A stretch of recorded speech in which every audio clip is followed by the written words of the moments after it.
AFSPA പൂർണ്ണമായി പിൻവലിക്കാൻ കേന്ദ്ര സർക്കാർ. അടുത്ത വർഷത്തോടെ വടക്കുകിഴക്കൻ മേഖലയിൽ നിന്നും സായുധ സേനയുടെ പ്രത്യേക അധികാര നിയമം പൂർണ്ണമായി പിൻവലിക്കുമെന്ന് കേന്ദ്ര ആഭ്യന്തരമന്ത്രി അമിത്ഷാ വ്യക്തമാക്കി.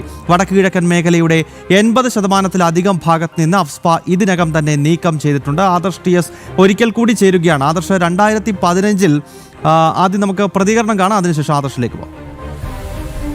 अब सपा की परिधि छोटी होना वो अपने आप में शांति का परिचय है और मुझे पूरा विश्वास है एकाध राज्य छोड़कर 2 राज्य छोड़कर हम अगले साल पूरे नॉर्थ ईस्ट से अपसपा को समाप्त कर देंगे और आज भी 80% से ज्यादा नॉर्थ ईस्ट का क्षेत्र अपसपा से मुक्त हो गया है. आज देश के विकास के लिए, नॉर्थ ईस्ट की समृद्धि के लिए, नॉर्थ ईस्ट के विकास के लिए और एक प्रकार से आत्मनिर्भर भारत की संकल्पना को मजबूत करने के लिए बहुत महत्वपूर्ण दिन है. വടക്കുകിഴക്കൻ മേഖലയിൽ അഫ്സ്പ ശേഷിക്കുന്ന സ്ഥലത്ത് നിന്നും ആ നിയമം പിൻവലിക്കുമെന്ന നിർണായകമായ പ്രഖ്യാപനം കേന്ദ്ര ആഭ്യന്തരമന്ത്രി അമിത്ഷാ നടത്തുകയാണ്. ആദർശ് TS വിശദാംശങ്ങൾ നൽകും. ആദർശ്, 2015 ത്രിപുരയിൽ അഫ്സ്പ പൂർണ്ണമായി കേന്ദ്ര സർക്കാർ പിൻവലിച്ചിരുന്നു. 2018 മേഘാലയ എന്ന വടക്കുകിഴക്കൻ സംസ്ഥാനത്ത് നിന്നും അഫ്സ്പ പൂർണ്ണമായി പിൻവലിച്ചു. ഇപ്പോൾ ശേഷിക്കുന്നത് ചില ജില്ലകളിൽ മാത്രം, വടക്കുകിഴക്കൻ സ്റ്റേറ്റ്സിലെ ചില ജില്ലകളിൽ മാത്രമാണ് ഇനിയും ഈ പ്രത്യേക സൈനിക നിയമം നിലനിൽക്കുന്നത്. അപ്പോൾ കേന്ദ്ര ആഭ്യന്തരമന്ത്രി അമിത്ഷാ പറയുന്നത് അടുത്ത വർഷത്തോടു കൂടി പൂർണ്ണമായി അഫ്സ്പ വടക്കുകിഴക്കൻ മേഖലയിൽ നിന്ന് പിൻവലിക്കുമെന്നാണോ?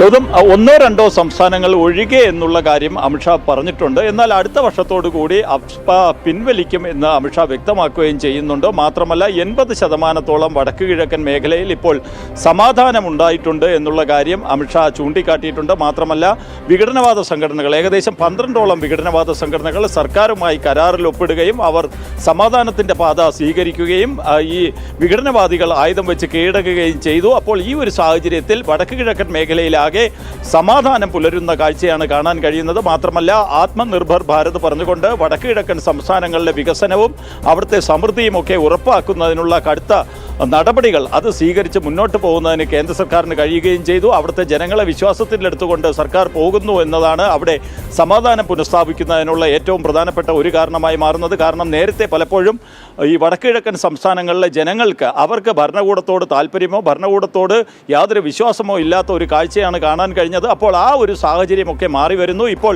ഭരണകൂടത്തോടും പ്രത്യേകിച്ച് നമുക്കറിയാം ഭാരതീയ ജനതാ പാർട്ടിയുടെയും ദേശീയ ജനാധിപത്യ സഖ്യത്തിൻ്റെയും സർക്കാരുകൾ അധികാരത്തിലിരിക്കുന്ന സംസ്ഥാനങ്ങളിൽ ജനങ്ങൾ ഈ സർക്കാരുകളെ പൂർണ്ണമായും വിശ്വസിക്കുന്ന സമീപനം സ്വീകരിച്ച് മുന്നോട്ട് പോകുന്നു.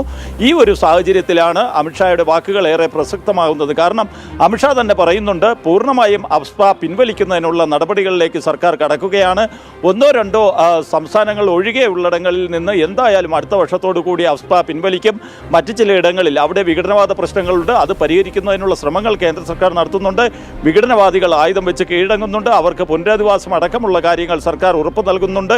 അങ്ങനെ ആയുധം വെച്ച് കീഴടങ്ങുന്ന വിഘടനവാദികളെ പോലും ഈ സർക്കാർ വികസന പ്രക്രിയകളിൽ പങ്കാളികളാക്കിക്കൊണ്ട് മുന്നോട്ട് പോകുന്ന ഒരു നയമാണ് ഇപ്പോൾ സ്വീകരിക്കുന്നത്. എന്തായാലും വടക്ക് കിഴക്കൻ മേഖല സമാധാനപരമായ ഒരു ജീവിതത്തിലേക്ക് ഒപ്പം തന്നെ വികസനത്തിൻ്റെതായ ഒരു ജീവിത രീതിയിലേക്ക് മാറുന്നു എന്നുള്ളതാണ് എടുത്തു പറയേണ്ട കാര്യം. അതുകൊണ്ട് തന്നെയാണ് ആഭ്യന്തരമന്ത്രി ഇത്തരത്തിലൊരു പ്രസ്താവന നടത്തിയിരിക്കുന്നത്. കാരണം ആ മേഖലയിൽ നടപ്പിലാക്കുന്ന വികസനമടക്കം ചൂണ്ടിക്കാട്ടിക്കൊണ്ടാണ് അദ്ദേഹം ഈ ഒരു കാര്യം പറഞ്ഞത്. അവിടുത്തെ ജനങ്ങൾ ഇപ്പോൾ സമാധാനപരമായ ജീവിതം ആഗ്രഹിക്കുന്നു. അവർ സർക്കാർ നയങ്ങളോടും സർക്കാർ നിലപാടുകളോടുമൊക്കെ ചേർന്ന് നിന്നുകൊണ്ട് വികസനം എന്ന ലക്ഷ്യത്തിലേക്ക് അവർ ജനങ്ങളും സർക്കാരിനൊപ്പം ചേർന്ന് മുന്നോട്ട് പോകുന്ന കാഴ്ചയാണ് കാണാൻ കഴിയുന്നത്. ഗൗതം, വളരെ സുപ്രധാനമായ ഒരു പ്രഖ്യാപനമാണ് കേന്ദ്ര ആഭ്യന്തരമന്ത്രി അമിത്ഷായുടെ ഭാഗത്ത് നിന്നുണ്ടായിരിക്കുന്നത്. ഭാരതത്തിലെ വടക്കുകിഴക്കൻ മേഖലയിൽ ഇപ്പോൾ അഫ്സ്പ ശേഷിക്കുന്ന സംസ്ഥാനങ്ങളിലും ആ നിയമം വളരെ പെട്ടെന്ന് തന്നെ പിൻവലിക്കുമെന്നതാണ് പ്രേക്ഷകർക്ക് അറിയാം. നരേന്ദ്രമോദി സർക്കാർ അധികാരത്തിലേറിയതിനു ശേഷം വടക്കുകിഴക്കൻ മേഖല പൊതുവെ ശാന്തമാണ്. അങ്ങനെ 2015 ത്രിപുരയിൽ നിന്ന് അഫ്സ്പ ആദ്യമായി കേന്ദ്ര സർക്കാർ പൂർണ്ണമായി പിൻവലിച്ചിരുന്നു. അതിനുശേഷം പിന്നീട് 2018 എത്തുമ്പോൾ മേഘാലയയിലും പിന്നീട് അസ്സാമിലെയും അരുണാചൽ പ്രദേശിലെയും ഒക്കെ സംസ്ഥാനങ്ങളുടെ വിവിധ ജില്ലകളിൽ നിന്നും അഫ്സ്പ പിൻവലിച്ചു. അടുത്ത വർഷമാകുമ്പോഴേക്കും മുഴുവൻ നോർത്ത് ഈസ്റ്റിൽ നിന്നും ഈ പ്രത്യേക സൈനിക നിയമം പിൻവലിക്കാൻ കഴിയുന്ന രീതിയിലേക്ക് അവിടെ സമാധാനം പുനഃസ്ഥാപിക്കാൻ കഴിഞ്ഞിട്ടുണ്ട് എന്നാണ് കേന്ദ്ര ആഭ്യന്തരമന്ത്രി അമിത്ഷാ ഇന്നിപ്പോൾ മാധ്യമങ്ങളോട് വ്യക്തമാക്കിയിരിക്കുന്നത്. ഡൽഹിയിൽ നിന്നും ആദർശ് TS ആണ് വിശദാംശങ്ങളുമായി ചേർന്നത്.